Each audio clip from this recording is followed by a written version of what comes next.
이진수 법무차관이 3가지 방안을 제시했는데 모두 항소 포기 아니었다. 자기는 원하지 않는데 법무부 지휘를 통해서 어쩔 수 없이 항소 포기했다는 겁니다. 아니 그런 정도 의지가 있었다고 하면은 장관의 지휘를 서면을 요구하든지 그래야 되는 거 아니겠습니까? 저는 사실 이해할 수가 없습니다. 왜 보수 정부에는 말도 없이 잘도 충견처럼 따르다가 왜 민주당 정부만 나타나면 집단적인 저항을 이렇게 보이는 것인가?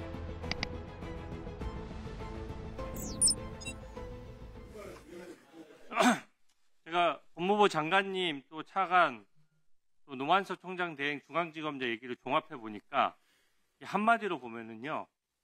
항소는 포기했는데 포기를 지시한 사람이 없다는 거예요. 아무도 지시를 안 했다라고 합니다. 이게 잘된 결정이면 서로 했다고 해야 되는데 이상하니까 다 안 했다고 하는 것이고요. 장관은 인사권자이면서 지휘권자이기도 합니다. 법무차관을 통해서 신중히 판단하라고 하면서 계속 반려하면은 받는 쪽에서는 항소 포기 지시로 받아들이는 거예요. 저는 본질적으로 전혀 다르지 않다라고 생각하고요. 수사팀과 공판팀 검사 수십 명하고 결재자들이 다 만장일치로 항소 제기하기로 하고 7일의 항소 기간 중에 3일 만에 올렸어요. 근데 법무부에서 사실상 장관님이 신중히 검토하라 하면서 대검이랑 계속 핑퐁을 치는 동안 4일이 지난 겁니다.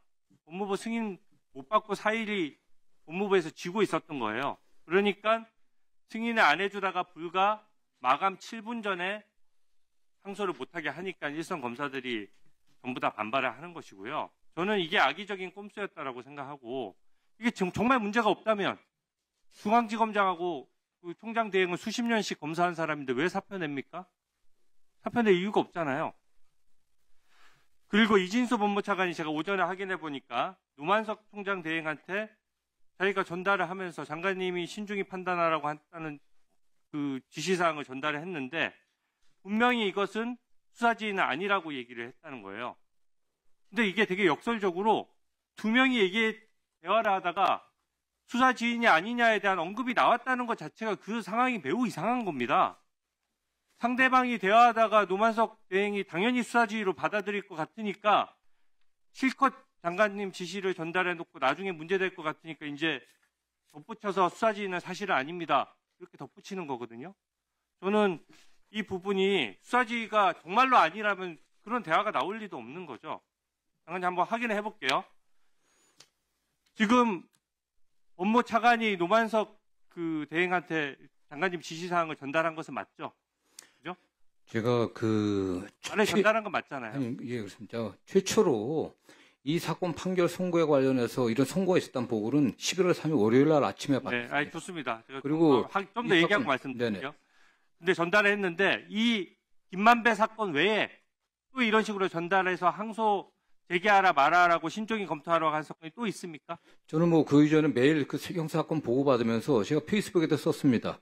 아니, 다른 사건에 항소하는 거를 하지 말라고 지시해서 하지 말라가 아니라 제 의견은 이렇다라는 건 늘 밝혀왔습니다. 항소하지 말라고.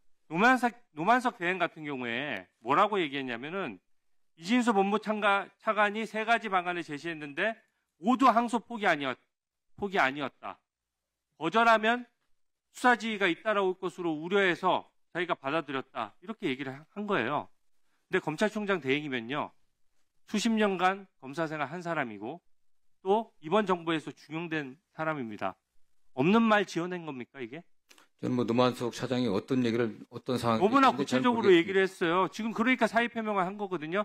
그 얘기에 따르면 자기는 원하지 않는데 법무부 지휘를 통해서 어쩔 수 없이 항소 포기했다는 겁니다. 어떻습니까? 아니 그런 정도 의지가 있었다고 하면은 장관의 지휘를 서면을 요구하든지 그래야 되는 거 아니겠습니까? 이게 저는 사실 이해할 수가 없습니다. 장관님이 이사건자잖아요. 이사건자이기도 하고 아니 총장이 어떻게 느꼈으면 이진수 차관이랑 통화하고 지시로 느꼈으니까 본인이 그렇게 했겠죠. 아니 본인도 처음에는 법무부에 결재 올릴 때는 당연히 항소 제기하는 의견으로 총장이 보고하지 않았어요. 아니 결재가 올라온 게 아닙니다. 이런 사건이 있었다는. 저는 민주당이 너무 사람을 선의로 대했기 때문이라고 봅니다. 김대중 대통령, 노무현 대통령 때는 모든 것을 끌어안고 갔습니다. 문재인 정부 때는 인사상 불이익만 줄 뿐 아무런 응징을 안 했습니다. 보수 정권처럼 뒷조사를 하거나 먹고 살기 힘들게 하거나 응징이라는 걸 하지를 않았습니다. 그러다 보니까 민주당 정부를 만만히 보고 이러는 것입니다. 그래서 이번에는 이 집단 서명에 참여했고 집단 저항을 보였던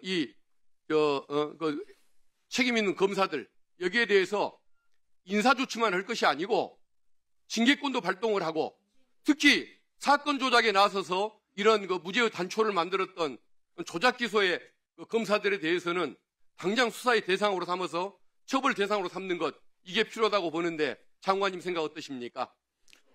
예, 어쨌든 뭐 상황을 좀 저희들이 엄중하게 보고 있습니다. 경위 어쨌든 간에 검찰의 최고위 간부들, 특히 일선 검사장들이 집단적으로 의견을 표현하는 것은 좀 바람직하지 않다고 보고 있습니다. 저희들이 면밀히 보고 있고요. 판단해갖고 필요한 조치들을 적절하게 좀 취하도록 하겠습니다. 그리고